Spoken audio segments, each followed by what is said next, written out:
ಆ ವಿಚಾರಕ್ಕೆ ಬರ್ತೀನಿ ನಾನು. ಅದಕ್ಕಿಂತ ಮುಂಚಿತವಾಗಿ ಒಂದು ಇದಕ್ಕೆ SAPಯನ್ನು ಆದಷ್ಟು ಬೇಗ ಮಂಡನೆ ಮಾಡ್ತಕ್ಕಂಥ ಕೆಲಸವನ್ನು ನಾವು ಮಾಡ್ತೀವಿ. But will be in the interest of childrens. ಲಗಾಮ್ ಯಾವಾಗಲೂ ಕೂಡ ರಾಜ್ಯ ಸರ್ಕಾರದ ಕಂಟ್ರೋಲಲ್ಲಿ, ಕೇಂದ್ರ ಸರ್ಕಾರ ಇನ್ಫ್ಯೂಸ್ ಮಾಡಿಬಿಟ್ರೆ ನಾವು ಒಪ್ಪೋದಿಲ್ಲ ಅದನ್ನು. ಇದರ ನಡುವೆ ನಿಮಗೆ ಒಂದು ಕಂಗ್ರ್ಯಾಚುಲೇಟ್ ಮಾಡಬೇಕು. ಯಾವ ಕಾರಣಕ್ಕಾಗಿ ಅಂತ ಹೇಳಿದರೆ, ಕರ್ನಾಟಕದ PU ರಿಸಲ್ಟ್ನಲ್ಲಿ ಮೊದಲ ಬಾರಿಗೆ 86%ನಷ್ಟು, ಸಾಮಾನ್ಯವಾಗಿ 60-65%ನಲ್ಲಿ ನಮ್ಮ ರಿಸಲ್ಟ್ ಬರ್ತಾ ಇದ್ದಿದ್ದು 86% ರಿಸಲ್ಟ್ ಈ ಬಾರಿ ನಿಮ್ಮ ಇಲಾಖೆಯ ಮೂಲಕವಾಗಿ ಕರ್ನಾಟಕದ ವಿದ್ಯಾರ್ಥಿಗಳು ಪಾಸ್ ಆಗಿರುವಂಥದ್ದು. ಅದಕ್ಕೆ ಶಿಕ್ಷಣ ಸಚಿವರಾಗಿ ತಮಗೆ ಅಭಿನಂದನೆ. ಆದರೆ ಇದನ್ನು ಈ ಅಭಿನಂದನೆ ಸಲ್ಲಿಸುವ ಸಂದರ್ಭದಲ್ಲಿ ಇನ್ನೊಂದು ಟೀಕೆಯೂ ಬರ್ತಾ ಇದೆ. ಅದೇನು ಅಂತ ಹೇಳಿದರೆ, 33% ಮಾಡಿದ್ರು ಪಾಸಿಂಗ್ ಪರ್ಸೆಂಟೇಜನ್ನು ಮಧು ಬಂಗಾರಪ್ಪ ಅವರು ಮಿನಿಸ್ಟರ್ ಆದ ಮೇಲೆ, ಹೀಗಾಗಿ 86% ಬಂದಿದೆ ಅನ್ನುವ ಟೀಕೆಯೂ ಕೂಡ ಇದರ ಸುತ್ತಲೂ ಬಂದಿದೆ. ಇವೆರಡನ್ನು ನೀವು ಹಿಂಗೆ ಸ್ವೀಕರಿಸ್ತೀರಿ? ಅದು ನಿಮ್ಗೆ ಬಿಟ್ಟಿರೋದು, ನೀವು ಹಿಂಗೆ ಹೇಳ್ತೀರಿ? ಭಾಳ ಸಿಂಪಲ್. ನಾನು ಆವಾಗಲೇ ನಿಮಗೆ ಹೇಳಿದೆ, ಮಕ್ಕಳಿಗೆ ಕಾಪಿ ಹೊಡೆದು ಪಾಸ್ ಮಾಡೋರು PUCಲೂ ಕೂಡ ನಡೀತಾ ಇತ್ತು. 2023ರಲ್ಲಿ ವೆಬ್ಕಾಸ್ಟಿಂಗ್ ಹಾಕಲಿಲ್ಲ, ಯಾಕೆಂದರೆ ಎಕ್ಸಾಮ್ ಅಷ್ಟರೊಳಗೇ ಎಂಟ್ರಿ ಆಗೋಗ್ಬಿಟ್ಟಿತ್ತು. SSLCಗೆ ಮಾತ್ರ ಮಾಡಿದ್ವಿ. 2024ರಲ್ಲಿ SSLCಗೆ ಮಾಡಿದ್ವಿ, ಇದು PUCಗೆ ಮಾಡಿದ್ವಿ. ಪಟ್ ಅಂತ ಬಿತ್ತು 73 ಫಸ್ಟ್ ಎಕ್ಸಾಮಲ್ಲಿ ಆಗಿದ್ದು. ಲಾಸ್ಟ್ ಟೈಮು 72, 68, 73 ಏನೋ ಗೊತ್ತಿಲ್ಲ ನನಗೆ. ಅದಾದಮೇಲೆ ಫಸ್ಟ್ ಒಂದು ನಾನು ಹೇಳ್ತೀನಿ, ಯಾವುದೇ ದೇವಸ್ಥಾನಕ್ಕೆ ಹೋಗಿ ನೀವು ಪೂಜಾರಿ ಇಲ್ಲದೇ ಇರೋ ದೇವಸ್ಥಾನಕ್ಕೆ ಹೋಗ್ತೀರಾ? ನೀವು ಹೋಗಿದ್ದೀರಾ? ನೀವು ಯಾವಾಗ? ಇಲ್ಲ ಅಂದರೆ ಆ ದೇವಸ್ಥಾನ ಪಾಪ್ಯುಲರ್ ಆಗುತ್ತಾ? ಆಗೋದಿಲ್ಲ. ದೇವ್ರೇನಾರು ನಿಮಗೆ ಪ್ರಸಾದ ಕೊಟ್ಟಿದೆಯಾ? ಇಲ್ಲ. ಯಾರು ಪ್ರಸಾದ ಕೊಡೋದು? ಪೂಜಾರಿ ಬೇಕೇ ಬೇಕು. ಶಾಲೆಯಲ್ಲಿ ಯಾರು ಬೇಕು? ಶಿಕ್ಷಕರು. ಕಟ್ಟಡ ಇಲ್ಲ ಅಂದ್ರೂ ಪರವಾಗಿಲ್ಲ, ಸೋರ್ತಾ ಇರ್ಬೋದು, ಕಾರಣ ಬೇಕಾದಷ್ಟು. ಹಿಂದಿನ ಸರ್ಕಾರದವರು ನನ್ನ ತಪ್ಪು, ಅದು ಆಮೇಲೆ ಮಾತಾಡೋಣ. ಶೌಚಾಲಯ ತಪ್ಪು ಮಾತಾಡೋಣ. ಟೀಚರೇ ಇಲ್ಲ ಅಂದರೆ ಅದು ಶಾಲೆ ಅಂತ ಇಲ್ಲ ಕಾಲೇಜ್ ಅಂತ ಹೆಂಗೆ ಹೇಳ್ತೀರಾ? ಸೊ ನಮಗೆ ಟೀಚರ್ಸ್ ಪರ್ಮನೆಂಟಾಗಿ ತೊಗೊಳಕ್ಕೆ ಈಗ ಇಮಿಡಿಯೇಟಾಗಿ ಆಗಲಿಲ್ಲ ಅಂದ್ರೂ ಗೆಸ್ಟ್ ಟೀಚರ್ಸ್ನ ತೊಗೊಂಡ್ವಿ. ಗೆಸ್ಟ್ ಟೀಚರ್ಸ್ನ ಮುಂಚೆ ಹೆಂಗೆ ಕೊಡೋರು ಅಂದರೆ, ನಾನು ಮುಂಚೆ JDS ಅಲ್ಲಿ MLA ಇದ್ದಾಗ ಫಸ್ಟ್ 10,000 ತಗೊಳ್ಳೋರು, ಎಲ್ಲ ಇಡೀ ರಾಜ್ಯಕ್ಕೆ ಹಂಚೋದು. 2 ತಿಂಗಳಾದಮೇಲೆ ಮತ್ತೆ 15,000 ತಗೊಳ್ಳೋದು, ಹಂಚೋದು. ಯಾಕೆ ಇದು ಮಾಡೋರು ಅಂದರೆ, ಫೈನಾನ್ಸ್ ಡಿಪಾರ್ಟ್ಮೆಂಟಲ್ಲಿ ದುಡ್ಡು ಉಳಿತಾಯ ಮಾಡ್ತಾರೆ. 2 ತಿಂಗಳದ್ದು ಇನ್ನು 10,000 ಜನರನ್ನ ಆಮೇಲೆ ತೊಗೊಂಡ್ರೆ ಅಷ್ಟು ದುಡ್ಡು ಉಳಿತಲ್ಲ. ಕೋಟ್ಯಾಂತರ ರೂಪಾಯಿ, ಅದು ಕೋಟ್ಯಾಂತರ ರೂಪಾಯಿ ದುಡ್ಡು. ಅದಕ್ಕೆ ನಾನೇನು ಮಾಡಿದೆ, ಮಾನ್ಯ ಮುಖ್ಯಮಂತ್ರಿಗಳು, ಸರ್ ಕೈ ಮುಗಿತೀನಿ ಸರ್, ಪರ್ಮನೆಂಟ್ ಟೀಚರ್ಸ್ ತೊಗೊಳೋದಕ್ಕೆ ರೆಸ್ಟ್ರಿಕ್ಷನ್ಸ್ ಇರುತ್ತೆ. ಯಾಕೆ ನಿಮ್ಮದೇನಲ್ಲ ಅದು ತಪ್ಪು, ನಮ್ಮದು ಅಲ್ಲ ತಪ್ಪು. ಹಿಂದಿಂದನೂ ರಿಕ್ರೂಟ್ಮೆಂಟ್ ಮಾಡದೇ ಇರೋದು. ಈಗ ಅಫ್ಕೋರ್ಸ್ ರಿಸರ್ವೇಷನ್ ಇದೆ, ಅದು ಸಾರ್ಟ್ ಔಟ್ ಆಗುತ್ತೆ. ಬಟ್ ಅಟ್ಲೀಸ್ಟ್ ನಂಗೆ ಗೆಸ್ಟ್ ಟೀಚರ್ಸ್ ಕೊಡಿ ಅಂತ. ಆಯಿತು, ಬಜೆಟೆಲ್ಲ ಅನೌನ್ಸ್ ಮಾಡ್ತೀನಿ ಎಂದು ಹೋದ ವರ್ಷ ಬಜೆಟ್ ತೊಗೊಳ್ಳಿ. Guest teacher from the day first school start ಆಗೋಷ್ಟಿಗೆ. ಈ ವರ್ಷವೂ ಅಷ್ಟೇ ಗೆಸ್ಟ್ ಟೀಚರ್ಸ್ ಅಂತ. ಸೊ ನಿಮಗೆ ಟೀಚರ್ ಸಿಕ್ಕರು, ಮಕ್ಕಳಿಗೆ ಪಾಠ ಹೇಳ್ಕೊಡೋಕ್ಕೆ ಯಾರೋ ಒಬ್ಬ ವ್ಯಕ್ತಿ ಇದ್ದಾನೆ. ಅದಕ್ಕೆ ನಾನು ಹೇಳಿದ್ನಲ್ಲ, ಯಾವ ದೇವರಿಗೆ ಪೂಜಾರಿ ಇರಲ್ಲ, ಆ ದೇವ್ರಿಗೆ ಡಿಮ್ಯಾಂಡೇ ಇರಲ್ಲ. ಯಾರು ಟೀಚರ್ ಇರ್ತಾರೆ ಆ ಶಾಲೆಗೆ ಯಾವಾಗಲೂ ಕೂಡ, ಅಲ್ಲಿ ಒಂದು ಕಾನ್ಫಿಡೆನ್ಸ್ ಬಿಲ್ಡಪ್ ಮಾಡಿದ್ವಿ. ಅದಾದಮೇಲೆ ನಾನು ಒಂದು ಆರ್ಟಿಕಲ್ ಕೊಡ್ತೀನಿ ನಿಮಗೆ, ಅದರೊಳಗೆ ಯಾವ ರೀತಿ ಮಕ್ಕಳಿಂದ ಅಂತ. 2023 ನವಂಬರ್ 1ನೇ ತಾರೀಕು ನನ್ನ ಕನ್ನಡದ ಬಗ್ಗೆ ಟೀಕೆ ಮಾಡಿದರೆ ಹೊರತು ಅವತ್ತೊಂದು ದೊಡ್ಡ ಘೋಷಣೆ ಮಾಡಿದ್ವಿ ನಾವು, ಅದ್ರ ಬಗ್ಗೆ ಮಾತಾಡಲಿಲ್ಲ, ಜನರು ಮಾತಾಡಲಿಲ್ಲ. ಅದೇ ನನಗೆ ಬೇಜಾರು. ಕೆಲಸದ ಮಾಧ್ಯಮದವರು ತಪ್ಪಾಗ್ತದೆ, ನಾನು ಇಲ್ಲ ಅಂತ ಹೇಳಲ್ಲ, ಯಾರನ್ನೇ ಅಂತ ಟೀಕಾ ಟಿಪ್ಪಣಿ ಮಾಡಿ, ಬಟ್ ಒಳ್ಳೇದು ಮಾಡಿದಾಗ ಯಾಕೆ ಮಾಡಿದ್ದಾರೆ ಅಂತೇಳಿ ಹೇಳಿ. 2023 ನವಂಬರ್ 1ನೇ ತಾರೀಕು ಮಾನ್ಯ ಮುಖ್ಯಮಂತ್ರಿಗಳಿಗೊಂದು ಘೋಷಣೆ ಮಾಡ್ತಾರೆ, ಎಲ್ಲ ಸರ್ಕಾರಿ ಶಾಲೆಯಲ್ಲಿ ವಿದ್ಯುತ್ ಶಕ್ತಿ ಮತ್ತು ನೀರು ಉಚಿತ. ಏನು ಶೋಕಿಗೆ ಮಾಡಿದೆ ನಾನು? ನೋ, ಟೀಚರ್ಸಿಗೆ ಹೇಳಿದೆ, ಮಕ್ಕಳು ಫೇಲ್ ಆಗ್ತಾರೆ ನಿಮ್ಮಿಂದ. 6ನೇ ಗ್ಯಾರಂಟಿ ಕರೆದ್ವಿ ನಾವು ಅದನ್ನು. ನೀವು ಸರ್ಕಾರದ 6ನೇ guarantee. Okay, very good, I am very happy ನೀವು ಕರೆದಿದ್ದೀರಾ. ಅದರಿಂದ ಏನು ಉಪಯೋಗ ಆಯಿತು ಅಂತ ಹೇಳ್ತೀನಿ. ಮಕ್ಕಳು ಫೇಲ್ ಆದ್ರಲ್ಲ, ಯಾರಿಗೆ ಬ್ಲೇಮ್ ಮಾಡಬೇಕು? ಫಸ್ಟ್ ತಂದೆ ತಾಯಿಯವ್ರಿಗೆ ನಾ ಹೇಳಿದೆ, ಅದ್ರದ್ದು ಆಮೇಲೆ ಬಂದೆ ಮೆಗಾ PTM ಮಾಡಿ. ಫಸ್ಟ್ ಟೀಚರ್ಸಿಗೆ ಹೇಳಿದೆ, ಮಕ್ಕಳು ಬರ್ತಾರೆ ನಂಬಿಕೆ ಇಟ್ಕೊಂಡು, ನೀವು ಫೇಲ್ ಆಗ್ತಾ ಇದ್ದಾರೆ ಕಾರಣ ನೀವು ಆಗ್ತೀರಾ, ಸ್ಪೆಷಲ್ ಕ್ಲಾಸ್ ತೊಗೊಂಡು ಮಾಡಿ ಅಂತ. ಇಡೀ ರಾಜ್ಯದಲ್ಲಿ ಅದೇ ಟೀಚರ್. ನಮ್ಮ ಬೆಂಗಳೂರಲ್ಲಾದರೆ ನಾವು ಫೇಲ್ ಆದ್ವಿ ಅಂದರೆ ನಮ್ಮ ತಂದೆ ತಾಯಿರೋ ಟ್ಯೂಷನ್ ಕಳಿಸೋರು, ದುಡ್ಡು ಕೊಟ್ಟು ಟ್ಯೂಷನ್ನು. ಆದರೆ ಇಲ್ಲಿ ದುಡ್ಡು ಕೊಡೋದಕ್ಕೆ, ಅಲ್ಲಿ ಸ್ಕೂಲಿಗೆ ಹೋಗೋದಕ್ಕೆ ಕಷ್ಟ. ಸೊ ಅದಕ್ಕೆ ಏನು ಮಾಡಿದ್ವಿ, ಆ ಟೀಚರ್ಸಿಗೆ ಸಾಯಂಕಾಲ ಯಾರು ವೀಕ್ ಇರ್ತಾನೆ ಅವನನ್ನು ಸೆಲೆಕ್ಟ್ ಮಾಡಿ ನೀವು ಮುಂದೆ ತೊಗೊಳ್ಳಿ ಅಂತ. ಎಷ್ಟು ಚೆನ್ನಾಗಿ ಕಷ್ಟಪಟ್ಟು ಹೇಳ್ಕೊಟ್ರು. ಯಾಕೆಂದರೆ ಬೆಸ್ಟ್ ಟೀಚರ್ಸ್ ಇರೋದು ಸರ್ಕಾರಿ ಶಾಲೆಯಲ್ಲೇ. ಬೆಸ್ಟ್ ಟೀಚರ್ಸ್ನ ಇಟ್ಕೊಂಡು ಲೀಸ್ಟ್ ಯೂಸ್ಡ್, ವರ್ಸ್ಟ್ ಯೂಸ್ಡ್ ಅನ್ನಲ್ಲ, ದೇ ಆರ್ ಬ್ಯಾಡ್ ಅಂತ ಹೇಳಲ್ಲ. ನಮ್ಮ ಸಿಸ್ಟಮಲ್ಲಿ ಚೆನ್ನಾಗಿ ಯೂಸ್ ಮಾಡಲ್ಲ, ಕೆಲಸಕ್ಕೆ ಏನಾಗ್ತದೆ ನಮ್ಮಂಥವ್ರ ಜೊತೆನೂ ಓಡಾಡ್ಬಿಡ್ತಾರೆ. ನಾವು ಬ್ಲೇಮ್ ಮಾಡಬಾರ್ದು. ಬಟ್ ಒಳ್ಳೆ ಸಂಪ್ರದಾಯ ಅಲ್ಲ. ಮಕ್ಕಳಿಗೆ ಪಾಠ ಹೇಳ್ಕೊಡೋದು ಭಾಳ ಆದ್ಯತೆ. ಈ ವಿಚಾರ ತಗೊಂಡ್ವಿ. ಮತ್ತು ಮಾಡೆಲ್ ಕ್ವೆಶ್ಚನ್ ಪೇಪರ್ ಫಸ್ಟಿಂದನೇ ಸ್ಟಾರ್ಟ್ ಮಾಡಿದ್ವಿ ನಾವು. ಮಾಡೆಲ್ ಕ್ವೆಶ್ಚನ್ ಪೇಪರ್ ಪ್ರಿಪ್ರೇಟರಿ 1, 2, 3 ಅದನ್ನು ಒಳ್ಳೆ ರೀತಿಯಲ್ಲಿ ತೊಗೊಂಡ್ವಿ. ಆಮೇಲೆ ಮಾಡೆಲ್ ಕ್ವೆಶ್ಚನ್ ಪೇಪರ್ ಇದೇ ವ್ಯಾಪ್ತಿಯಲ್ಲಿ ಬರುತ್ತೆ, 70-80% ಇಷ್ಟರಲ್ಲೇ ಬರುತ್ತೆ, ಇನ್ನು ಉಳ್ಕಿದ್ದು ನೀವು ಓದ್ಕೊಳ್ಳಿ. ಅದನ್ನು ಹೇಳಲಿಲ್ಲ ನಾವು. ಕ್ವೆಶ್ಚನ್ ಬ್ಯಾಂಕೇ ರೆಡಿ ಇತ್ತು. ಅವ್ರೇನಿಲ್ಲ, ಆ ಎಲ್ಲ ಓದೋದು, ಆ ಕ್ವೆಶ್ಚನ್ ಬ್ಯಾಂಕ್ ರೆಡಿ ಮಾಡ್ಕೊಂಡ್ಬಿಟ್ರೆ ರೆಡಿ ಇತ್ತು. ಅದನ್ನು ಯಾವಾಗ ಯುದ್ಧ ಕಾಲ ಶಸ್ತ್ರಾಭ್ಯಾಸ ಮಾಡಲಿಲ್ಲ ನಾನು. ಫಸ್ಟ್ ಡೇಯಿಂದ ಸ್ಟಾರ್ಟ್ ಮಾಡಿದೆ. ಫಸ್ಟ್ ಡೇ ಟೀಚರ್ ಇದ್ದರು, ಫಸ್ಟ್ ಡೇ ಇದು ಮೆಗಾ PTM ಮಾಡಿದ್ವಿ. ಪೇರೆಂಟ್ಸಿಗೆ ಹೇಳಿದ್ವಿ, ನೋಡಿ ನಿಮ್ಮ ಮಕ್ಕಳನ್ನ ಶಾಲೆಗೆ ಸೇರಿಸಿದ ತಕ್ಷಣ ನಿಮ್ಮ ಮಕ್ಕಳು IAS ಆಫೀಸರು, ಡಾಕ್ಟರ್ ಆಗಲ್ಲ. ನೀವು ಕೇಳಬೇಕು ನಮ್ಮ ಮಗ ಹೆಂಗೆ ಓದ್ತಾ ಇದ್ದಾನೆ, ಹೆಂಗೆ ನಡೀತಾ ಇದೆ. ಈಗ ನಾನು ಫಸ್ಟ್ ಕ್ವೆಶ್ಚನ್ ಕೇಳಿದ್ರಿ, ನಿಮ್ಮ ತಂದೆಯವರು ಹೆಂಗೆ ನಿಮ್ಮ ಕಾಂಟ್ರಿಬ್ಯೂಷನ್? ಭಯ. ಅವ್ರೇನು ನಮ್ಮ ಟೀಚರ್ ಹತ್ರ ಕೇಳಲಿಲ್ಲ. ನನ್ನ ಹಣೆ ಬರ ನಾನು ಓದೋದು ನೋಡೇ ಕಂಡಿಡಿದು ಬಿಟ್ರು. ನಾನು ಸಿಕ್ಕಾಕೊಂಡ್ಬಿಟ್ಟೆ. ನನ್ನನ್ನು ಕೂತ್ಕೊಂಡು ರಿಪೇರಿ ಮಾಡಿದರು.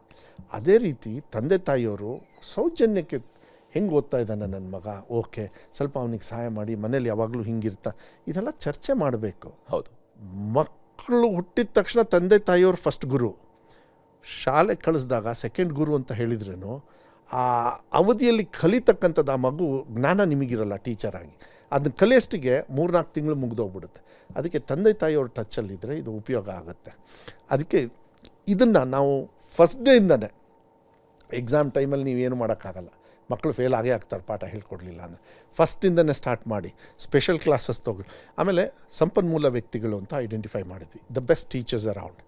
ಅವ್ರಿಗೆ ಹೋಗ್ಬಿಟ್ಟು ಟೀಮ್ ಲೀಡರ್ಸ್ ಮಾಡಿಬಿಟ್ಟು ಯಾವ ರೀತಿ ನೀವು ತೊಗೊಳ್ಬೇಕು ಅದರೊಳಗೆಲ್ಲ ಕೊಟ್ಟಿದ್ದೀವಿ. ಆಮೇಲೆ ಈಗಲೇ ಮುಂದಿನ ವರ್ಷ ಹೆಂಗೆ ಏನು ಮಾಡಬೇಕಂತನೂ ಟೈಪ್ ಮಾಡಿಸ್ಬಿಟ್ಟಿದ್ದೀನಿ.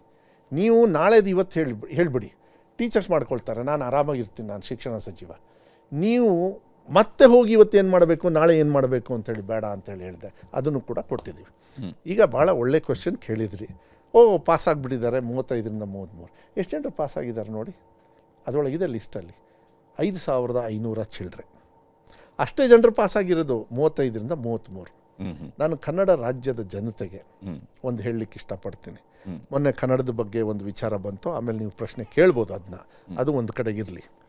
ಕನ್ನಡ ಎಲ್ಲ ಸಂಘಟನೆಗಳು ಬಂದು ನನಗೆ ಧನ್ಯವಾದಗಳನ್ನು ಹೇಳಿದರು.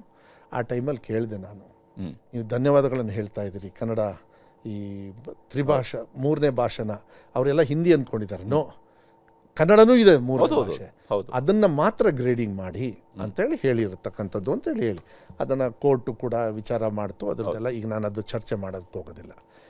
35ರಿಂದ 33 ಮಾಡಿದ ರೀಸನ್ ಏನು ಅಂದರೆ, ಹರಿಪ್ರಸಾದ್ ಅವರು ತಮಗೂ ಗೊತ್ತು, ಯಾವುದೇ ಹಾಸ್ಪಿಟಲ್ ಕರ್ನಾಟಕ ರಾಜ್ಯದಲ್ಲಿ ಹೋಗಿ ನಾನು ಯಾಕೆ ತಂದೆ ಅಂತ ಹೇಳ್ತೀನಿ. ಈ ಪ್ರಶ್ನೆನ ನಾನು ಕನ್ನಡ ಪರ ಹೋರಾಟಗಾರರಿಗೆ ಹೇಳಿದೆ. ಆಮೇಲೆ ಅರ್ಥ ಆಯಿತು, ಇಲ್ಲ ಸರ್ ನಾವು ಇನ್ಮೇಲೆ ಪ್ರಚಾರ ಮಾಡ್ತೀವಿ ಅಂತ. ನಾನು ನಿಮಗೆ ಪ್ರಶ್ನೆ ಕೇಳ್ತೀನಿ, 35ರಿಂದ 33 ಮಾಡಿದೆ ನಾನು. ನೀವೆಲ್ಲ ಹಾಸ್ಪಿಟಲ್ಸಿಗೆ ಹೋಗ್ತೀರಾ, ಸಾಫ್ಟ್ವೇರ್ ಕಂಪ್ನಿಗೆ ಹೋಗ್ತೀರಾ, ಸೆಕ್ಯೂರಿಟಿ ಅವರು ಯಾರು? ಈಗ ಹಾಸ್ಪಿಟಲಲ್ಲಿ ಯಾರು? ಹಾಸ್ಪಿಟಲಲ್ಲಿ ಈ ನರ್ಸು ಬ್ರದರ್ಸ್ ಅಂತಾರೆ, ಬೇಕು ಅವ್ರು ಸರ್ವಿಸ್ ಬೇಕು. ಯಾರು ಅವರು? ಕೇರಳದಿಂದ ಬರ್ತಾರೆ ಅಥವಾ ನಾರ್ತ್ ಈಸ್ಟಿಂದ ಬರ್ತಾರೆ. ಯಾಕೆ ಬರ್ತಾರೆ? ಬಿಕಾಸ್ ದೇ ಪಾಸ್ ಎಟ್ 30. 30ಕ್ಕೆ ಪಾಸಾಗಿ 10ನೇ ಕ್ಲಾಸ್ನ diploma in nursing R BSc in nursing ಅವ್ರು ಏನೋ ಮಾಡಿಕೊಂಡು ಬೇಗ ಬಂದು ಎಲ್ಲಿ ಕೆಲಸ ಸಿಗುತ್ತೆ ತೊಗೊಂಡ್ಬಿಡ್ತಾರೆ. ನಮ್ಮ ಕನ್ನಡಿಗರು 35ಕ್ಕೆ ಪಾಸಾಗಿ ಆಮೇಲೆ ಇದಕ್ಕೆ ಬರೋಷ್ಟಿಗೆ ಅವ್ರು ಬಂದು ಸೇರ್ಕೊಂಡಿರ್ತಾರೆ. ಬರಬೇಡಿ ಅಂತ ಹೇಳಲ್ಲ ನಾನು, ಯಾಕೆಂದರೆ ನಮಗೆ ಬೇಕು. ಯಾಕೆ ನಮ್ಮವ್ರಿಗೆ ಕೊಡಬೇಡಿ ಅಂತನಾ? ಯಾರೋ ಟೀಕಾ ಟಿಪ್ಪಣಿ ಮಾಡಿದರು. ಸಾಫ್ಟ್ವೇರ್ ಕಂಪ್ನಿ ಇದೆ ವೈಟ್ ಫೀಲ್ಡು, ನೀವು ಆ ಕಡೆಗೆಲ್ಲ ಹೋಗಿ ಕೋರಮಂಗಲ ಎಲ್ಲ, ಯಾರು ಕನ್ನಡಿಗರು ಸೆಕ್ಯೂರಿಟಿ ಅವ್ರು ಇದ್ದಾರೆ ಹೇಳಿ ನೋಡೋಣ. ಇರ್ಬೋದು ಒಂದು 5%, 10%.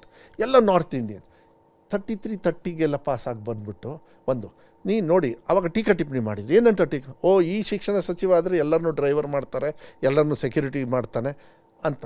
ಏನು ತಲೆಗೆಲೆ ಸರಿ ಇದೆಯಾ ಇವರಿಗೆ? ಮಾನ ಮರ್ಯಾದೆ ಇದೆಯಾ?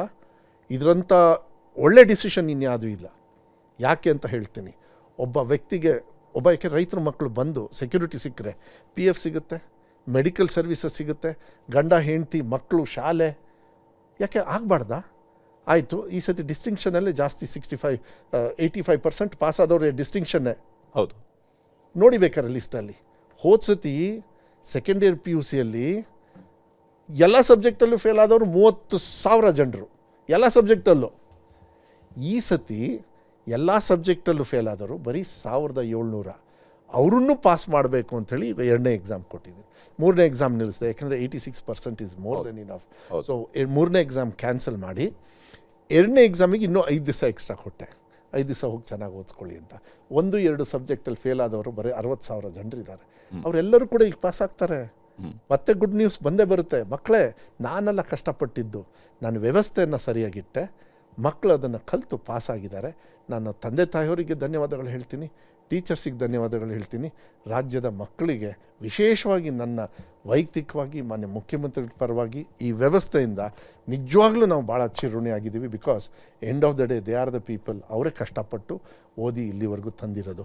ಸೊ 35ರಿಂದ 33 ಮಾಡಿದ್ದ ರೀಸನ್ನು ಬರೀ 5,000 ಚಿಲ್ಡ್ರೆ ಮೈನಸ್ ಮಾಡಿ ಎಷ್ಟು ಅಂತ ಹೇಳಿಬಿಡಿ ನೀವೇ ಬೇಕಾರೆ. ಎಷ್ಟು ಜನರು ಅಂತ. ಹೋದ ಸತಿ 1,65,000 ಮಕ್ಕಳು ಫೇಲ್ ಆದರು. ಈ ಸತಿ 84,000 ಮಕ್ಕಳು ಫೇಲ್ ಆದರು. ಕಾಪಿ ಹೊಡೆಯೋಕ್ಕೆಲ್ಲೂ ಬಿಟ್ಟಿಲ್ಲ. ಗ್ರಾಮೀಣ ಭಾಗದ SC ST OBC ಮತ್ತು ಮೈನಾರಿಟಿ ಅವರು 15% ರೈಸ್ ಆದರು. ಬಿಕಾಸ್ ದೇ ವೇರ್ ಬ್ಯಾಡಲ್ಲಿದ್ದರು. SC ST ಅವರು ಬ್ಯಾಡಲ್ಲಿದ್ದರು, 17% ಜಾಸ್ತಿ ಆದರು. ಪಾಪ ಗಂಡು ಮಕ್ಕಳು, ನಮ್ಮ ಬಾಯ್ಸು ಥ್ಯಾಂಕ್ಸ್ ಹೇಳ್ಬೇಕು ಅವರಿಗೆ. ದೋ ಗರ್ಲ್ಸ್ ಆರ್ ಬೆಟರ್ 18%. ಬಟ್ ಗಂಡು ಮಕ್ಕಳದು ವ್ಯತ್ಯಾಸ ಭಾಳ ಇತ್ತು. 48ಕ್ಕಿತ್ತು, ಅವ್ರು 26ಕ್ಕೆ ಜಂಪ್ ಆದರು. ಏಕೆಂದರೆ ಟೀಚರ್ಸು ಜವಾಬ್ದಾರಿಯನ್ನು ತಗೊಂಡ್ರು. ಎಲ್ಲರೂ ಅವ್ರವ್ರ ಜವಾಬ್ದಾರಿ ತಗೊಂಡ್ರು. ಈಗ ನಾನು ಒಳ್ಳೆ ಮಾತು ಹೇಳಿದ್ದೀನಿ, ನೀವು ಒಳ್ಳೆ ಪ್ರಶ್ನೆ ಕೇಳಿದ್ರಿ. ಈ ಮಾಹಿತಿ ಜನರಿಗೆ ಹೋಗಬೇಕು. ಅದರಿಂದ ಒಂದು 4 ಜನರಿಗೆ ಒಳ್ಳೆ ಬುದ್ಧಿ ಬಂದರೆ 4% ಜಾಸ್ತಿ ಆಗುತ್ತೆ ಸಾಕು. 100ರಲ್ಲಿ 4% ನಿಮ್ಮ ಕಾಂಟ್ರಿಬ್ಯೂಷನ್, ನನ್ನ ಕಾಂಟ್ರಿಬ್ಯೂಷನ್ನು, CM ಅವ್ರ ಕಾಂಟ್ರಿಬ್ಯೂಷನ್, DCM ಅವ್ರ ಕಾಂಟ್ರಿಬ್ಯೂಷನ್, ವಿರೋಧ ಪಕ್ಷದವ್ರ ಕಾಂಟ್ರಿಬ್ಯೂಷನ್. ಬಿಕಾಸ್ ವಿರೋಧ ಪಕ್ಷದವ್ರು for the first time education ಮಿನಿಸ್ಟ್ರಿಗೆ ಜೈ ಅಂದಿದ್ದು. ಯಾರೂ ನನ್ನನ್ನು ಹೇಟ್ ಮಾಡಲಿಲ್ಲ, ಯಾಕೆಂದರೆ ಎಲ್ಲ ಬಿಲ್ ಪಾಸ್ ಮಾಡಿದ್ವಲ್ಲ. ಅದು ಸ್ಕೂಲ್ ಬಿಲ್ಲು ಮತ್ತು ಟ್ರಾನ್ಸ್ಫರ್ಸ್ ಬಿಲ್ಲು ಎಲ್ಲದೂ ಕೂಡ ವಿರೋಧ ಪಕ್ಷದವ್ರು ಹೇಳಿದ್ರು. SSLCನೂ ಕೂಡ ಈ ಸತಿ ಜಾಸ್ತಿ ಬರುತ್ತೆ ರಿಸಲ್ಟು ನಮಗೆ ಗೊತ್ತು ಅಂತೇಳಿ ವಿರೋಧ ಪಕ್ಷದವ್ರು ಹೇಳಿಬಿಟ್ಟು. ಆದರೆ SSLC ಎಕ್ಸಾಮ್ ಮಕ್ಕಳು ಇನ್ನೇನು ಕಡೆ ಎಕ್ಸಾಮ್ ಬರೀಬೇಕಾಗಿತ್ತು. ಹಿಂದಿ ಎಕ್ಸಾಮ್ ಒಂದು ಮಾತ್ರ ಬಾಕಿ ಇತ್ತು. ಹಿಂದಿ ಎಕ್ಸಾಮ್ ಬರೆಯೋಕ್ಕೆ ಮುಂಚಿತವಾಗಿ ನೀವು ಸಡನ್ನಾಗಿ ನೀವು ಹೇಳ್ತೀರಿ ಈ ವರ್ಷದಿಂದ ಹಿಂದಿಗೆ ಮಾರ್ಕ್ ನೀವು ಪಾಸ್ ಆಗಬೇಕು ಅಂತೆಲ್ಲ ಗ್ರೇಡಿಂಗ್ ಕೊಡ್ತೀವಿ. 525 ನಿಮಗೆ ಗೊತ್ತಿದೆಯಾ? ಕಾವೇರಿ ನಮ್ಮ ತಂದೆಯವರು ಮುಖ್ಯಮಂತ್ರಿಗಳಾಗ್ತಾರೆ. ನೀರು ಕಮ್ಮಿ ಇರುತ್ತೆ, ನೀರೇ ಬಿಡೋಕ್ಕೇ ಸ್ವಲ್ಪ ಭಾಳ ಕಮ್ಮಿ ಇರುತ್ತೆ. ಆ ಟೈಮಲ್ಲಿ ಒಂದು ಜಡ್ಜ್ಮೆಂಟ್ ಬರುತ್ತೆ, ಏನಂತ ನೀವು ನೀರು ಬಿಡಬೇಕು ಅಂಥೇಳಿ. ಅದಕ್ಕೆ ರಾಜಕೀಯ ಕಾರಣನೂ ಕೂಡ ಇರ್ಬೋದೇನೋ. ನೀವು ಅದನ್ನ ವಿಶ್ಲೇಷಣೆ ನೀವು ಮಾಡ್ಕೊಳ್ಳಿ, ನಾನು ಹೇಳೋದಕ್ಕೆ ಹೋಗೋದಿಲ್ಲ. ನಮ್ಮ ತಂದೆಯವರು ಯಾರಿಗೆ ಮುಖ್ಯಮಂತ್ರಿಗಳಾಗಿದ್ದರು? ದೇಶಕ್ಕೆ, ರಾಜ್ಯಕ್ಕಾಗಿದ್ದರು. ಹಿತರಕ್ಷಣೆ ಯಾರ್ದು ಕಾಯಬೇಕು? ರಾಜ್ಯದ ಜನರು. ಅವ್ರು ಸುಪ್ರೀಂ ಕೋರ್ಟಲ್ಲಿ ಚೀಮಾರಿ 15 ದಿವಸ ಆಯಿತು. ಚೀಮಾರಿ ಅಷ್ಟರೊಳಗಿನ ಆ್ಯಸ್ ಎ ಮುಖ್ಯಮಂತ್ರಿಗಳು ಅವ್ರು ಏನೇನು ಕೆಲಸ ಮಾಡಬೇಕು, ಎಲ್ಲೆಲ್ಲಿ ನೀರು ಬಿಡಬೇಕೋ ಬಿಟ್ಟಾಯಿತು. ಹೋಗಿ ಚೀಫ್ ಸೆಕ್ರೆಟರಿ ಅವ್ರು ಅಲ್ಲಿ ಹೋಗಿ ನಿಂತ್ಕೊಂಡ್ರು. 1,68,000 ಮಕ್ಕಳು ಫೇಲ್ ಆಗ್ತಾಯಿದ್ದಾರೆ, ಇನ್ಕ್ಲೂಡಿಂಗ್ ಹಿಂದಿ. 1,48,000 ತಪ್ಪು, 1,40,000 ಮಕ್ಕಳು ಹಿಂದಿನೂ ಸೇರಿ ಫೇಲ್ ಆಗ್ತಾಯಿದ್ದಾರೆ. ಸೊ 1 ವರ್ಷ ಕಾಯಿಸ್ಬೇಕು ಅವ್ರನ್ನ ಮತ್ತೆ ಹಿಂದಿ ಫೇಲ್ ಮಾಡೋದಕ್ಕೆ. ನಾನು ಹಿಂದಿ ತೆಗೆದಿದ್ದೀನಿ ಅಂದಿತ್ತು. ಸೊ ಹಿಂದಿ ಅಲ್ಲ, ತಪ್ಪು. ಮತ್ತೆ ನಾಡು ಅಭ್ಯಾಸ ಬಲ, 3rd ಲ್ಯಾಂಗ್ವೇಜ್. ಅದ್ರಲ್ಲಿ ಕನ್ನಡನೂ ಕೂಡ ಇದೆ ಕೆಲವು ಕಡೆಗೆ. ಹೌದು, ಅದ್ರ ಬಗ್ಗೆನೂ ನಾನು ಒಳ್ಳೆ ಡಿಸಿಷನ್, ಕನ್ನಡ ಉಳಿಸ್ಕೊಳ್ಳೋದು ನಾವು ಮಾಡ್ತೀವಿ. ನಾನು ತೆಗೆದಿಲ್ಲ, ಮಕ್ಕಳಿಗೆ ಪ್ರೆಷರ್ ಆಗಬಾರ್ದು ಅನ್ನೋದು ಒಂದೇ ರೀತಿಯಲ್ಲಿ. ಈಗ ನೀವು ಯಾಕೆ ಅವತ್ತೇ ಮಾಡಿದ್ರಿ, ಯಾಕೆ ಮಾಡಬಾರ್ದು ಅಂತ ರೂಲ್ಸ್ ಇದೆಯಾ ಕಾನೂನಲ್ಲಿ ರೂಲ್ಸ್ ಇದೆಯಾ? ಮಕ್ಳು ಹಾಗಾದ್ರೆ ಫೇಲ್ ಆಗಿದ್ದರೆ 1,40,000 ಮಕ್ಕಳನ್ನ ಫೇಲ್ ಮಾಡಬೇಕಾ? ಈ ಸತಿ ಆಗಲ್ಲ, ತುಂಬ ಕಮ್ಮಿ. ಯಾಕೆಂದರೆ ತುಂಬ ಚೆನ್ನಾಗಿ ಮಾಡಿದ್ದಾರೆ, ಇನ್ನೂ ಚೆನ್ನಾಗಿ ಮಾಡಬೇಕು. ಅವರಿಗೆ ಆಗಬಾರ್ದು. ನನಗೆ ತುಂಬ ಒತ್ತಡ ಇತ್ತು ಸರ್. CM ಅವರು 2 ಭಾಷೆ ಇದನ್ನು ಹೇಳಿದಾರಲ್ಲ ಸರ್, ಯಾವಾಗ ತರ್ತೀರಿ ಅಂತ. ನಾನು ಇದನ್ನು ಕಾಯ್ತಾನೆ ಇದ್ದೆ ಒಂದು 7-8 ತಿಂಗಳಿಂದ. CM ಅವರು ಒಂದು 2-3 ಕಡೆಗೆ ಮಾತು ಹೇಳಿದ್ದಾರೆ. ನವೆಂಬರ್ 1ಕ್ಕೆ ಅವರು ವೈಯಕ್ತಿಕವಾಗಿ ಅದು ಚರ್ಚೆಗೆ ಬಂತು. ಮಾಧ್ಯಮದವರು ನೀವು ಪ್ರಶ್ನೆ ಕೇಳಿದ್ರಿ. ಮಾಧ್ಯಮದವ್ರು ಪ್ರಶ್ನೆ ಕೇಳೋದಿರಲಿ, ಸಾರ್ವಜನಿಕರು, ರೈತರು, ಸರ್ ನಮ್ಮ ಮಕ್ಕಳೆಲ್ಲ ಕಲ್ತಾರೆ ಸರ್, ನಮಗೆ ಏನು ಸರ್ ಚಿಕ್ಕ ಪುಟ್ಟ ಕೆಲಸ, ಯಾಕೆ ಸರ್ ಇದನ್ನು ಭಾಷೆನ ಮರಾಠಿ ಅಂಥೇಳಿ ನಾವು ಒಂದು ಕಡೆಗೆ ವಿರೋಧ ಮಾಡ್ತೀವಿ. ಬೇರೆ ವಿಚಾರದಲ್ಲಿ ಮರಾಠಿ ಹೇಳ್ಕೊಡ್ತಾ ಇದ್ದೀವಿ, ತಮಿಳ್ ಹೇಳ್ಕೊಡ್ತಾ ಇದ್ದೀವಿ, ತೆಲುಗು ಹೇಳ್ಕೊಡ್ತಾ ಇದ್ದೀವಿ, ಉರ್ದು ಹೇಳ್ಕೊಡ್ತಾ ಇದ್ದೀವಿ, ಹಿಂದಿ ಹೇಳ್ಕೊಡ್ತಾ ಇದ್ದೀವಿ. ಈಗ ಬೇರೆ ಭಾಷೆನ ಯಾರು ಕೂಡ ತುಳು ಮತ್ತು ಬ್ಯಾರೀಸು, ಕೊಂಕಣಿ. ಮತ್ತು ಕೊಂಕಣಿ, ಹೌದು. ಮತ್ತು ನಮ್ಮ ಕೊಡಗು ಭಾಷೆ, ಇದನ್ನೆಲ್ಲ ಅದು ಭಾಷೆ ಅಟ್ಲೀಸ್ಟ್ ಇಂಪಾರ್ಟೆನ್ಸ್ ಕೊಟ್ಟವಲ್ಲ. ನಾವು ಅದು ಆಗಬಾರ್ದು ಅಂಥೇಳಿ 26ಕ್ಕೆ ಅಸೆಂಬ್ಲಿ ಮುಗೀತು.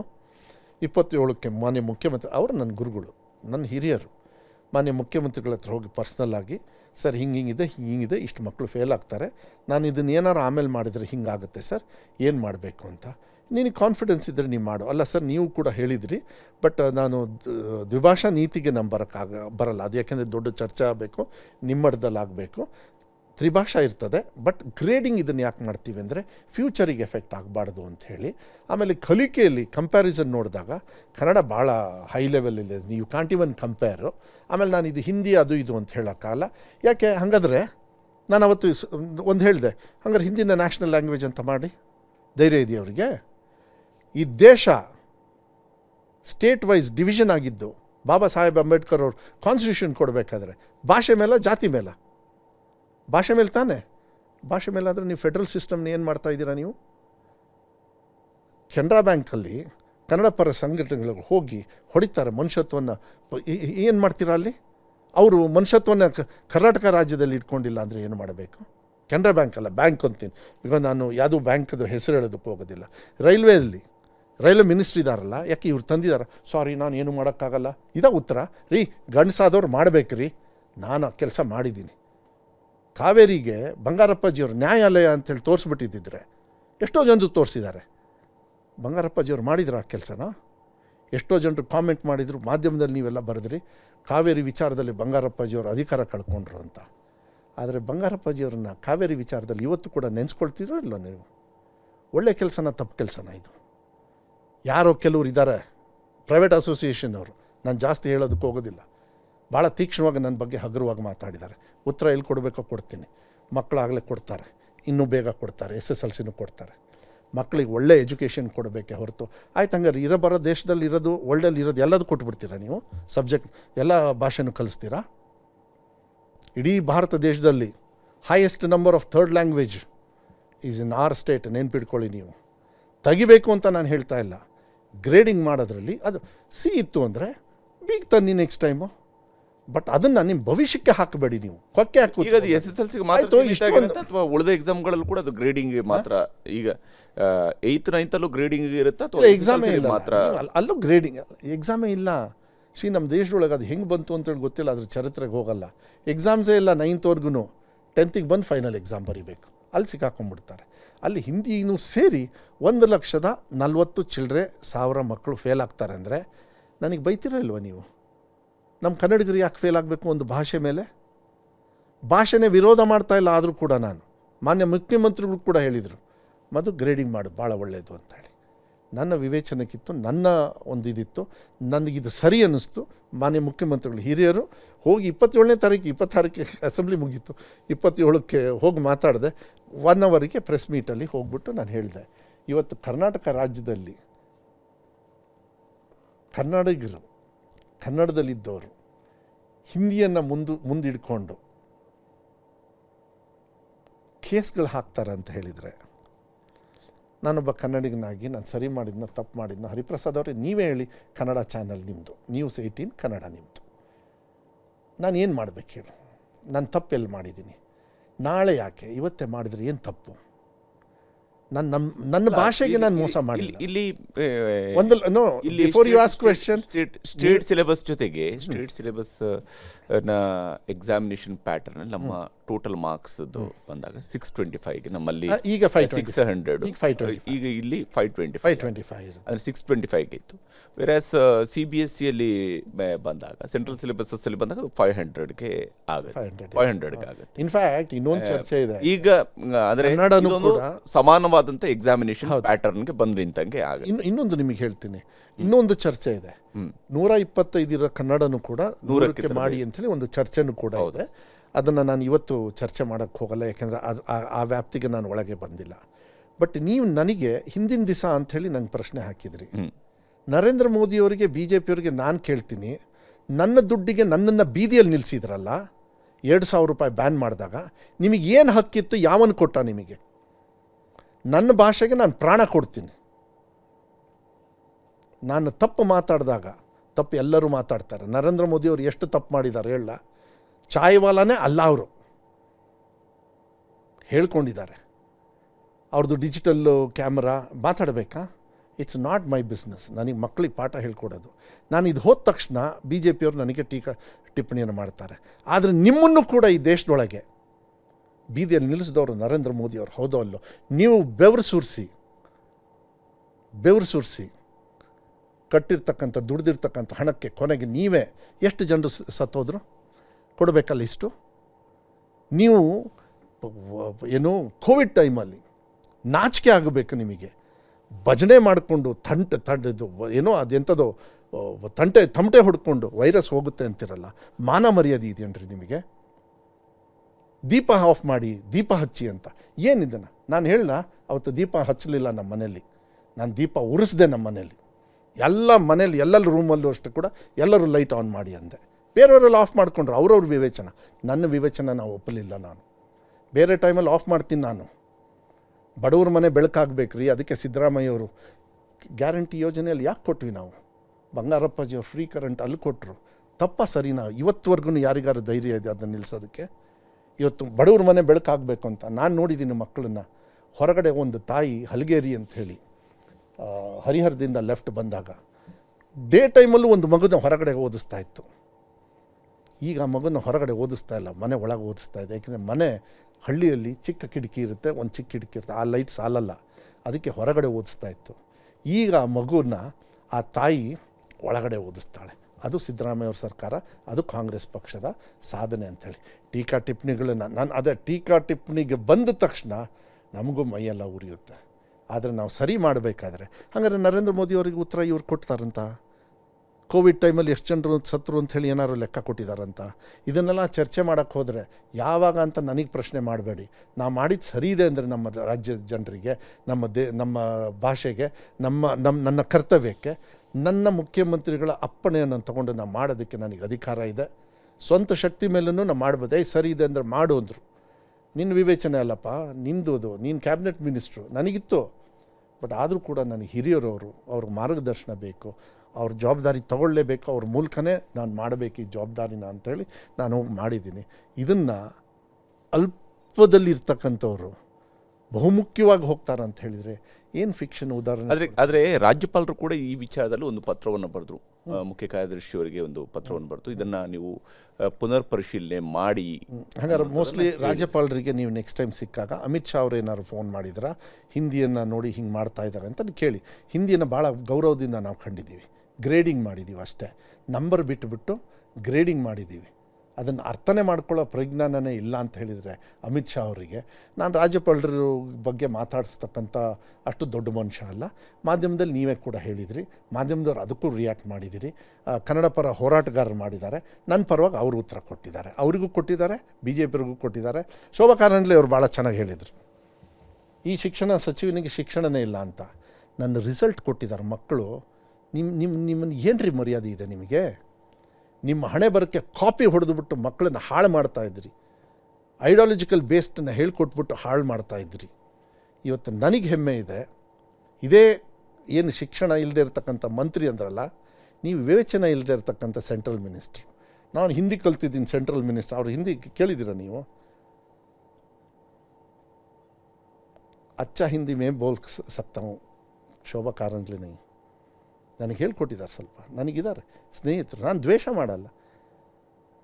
ಆ ಸಂದರ್ಭದಲ್ಲಿ ನೀವು ದ್ವೇಷ ಮಾಡ್ತೀರಿ. ಶೋಭಾ ಕಾರಂದ್ಲೆಗೆ ಕನ್ನಡಿಗರು ಉತ್ತರ ಕೊಟ್ಟಿದ್ದಾರೆ.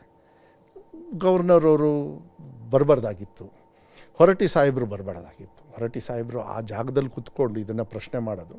ಮೋಸ್ಟ್ಲಿ ಯಾರು ಹಿಂದಿ ಟೀಚರ್ಸು ಇದ್ರ ಬಗ್ಗೆ ಪ್ರಶ್ನೆ ಕೇಳಿರ್ತಾರೆ. ಈ ಮಾಧ್ಯಮದ ಮೂಲಕ ಎಲ್ಲ ಹಿಂದಿ ಶಿಕ್ಷಕರಿಗೆ ನಾನು ಹೇಳಲಿಕ್ಕೆ ಇಷ್ಟಪಡ್ತೀನಿ, ಹೊಟ್ಟೆಪಾಡಿಗೆ ಹಿಂದಿಯನ್ನು ಪಾಠವಾಗಿ ಹೇಳ್ಕೊಡ್ತಾ ಇದ್ದಾರೆ ನಮ್ಮ ಕನ್ನಡಿಗರು. ಯಾರನ್ನೂ ತೆಗೆಯೋದಿಲ್ಲ, ಅವ್ರು ಸೇಮ್ ಫೆಸಿಲಿಟಿ ಎಲ್ಲ ಇರುತ್ತೆ. ನಂಬರ್ ಬದಲು ಗ್ರೇಡಿಂಗ್ ಇರುತ್ತೆ. ರೆಗ್ಯುಲರಾಗಿ ಹಿಂದಿ ಹೇಳ್ಕೊಡ್ತಾ ಇರ್ತೀರ. ರಿಕ್ರೂಟ್ಮೆಂಟ್ ಕೂಡ ಮುಂದೆ ನಡೀತಾನೆ ಇರ್ತದೆ. ಅದು ಆ ಪ್ರಾಂತ್ಯನೋ, ಅದರಿಂದ ನಾವು ತೆಗೆಯೋದಿಲ್ಲ.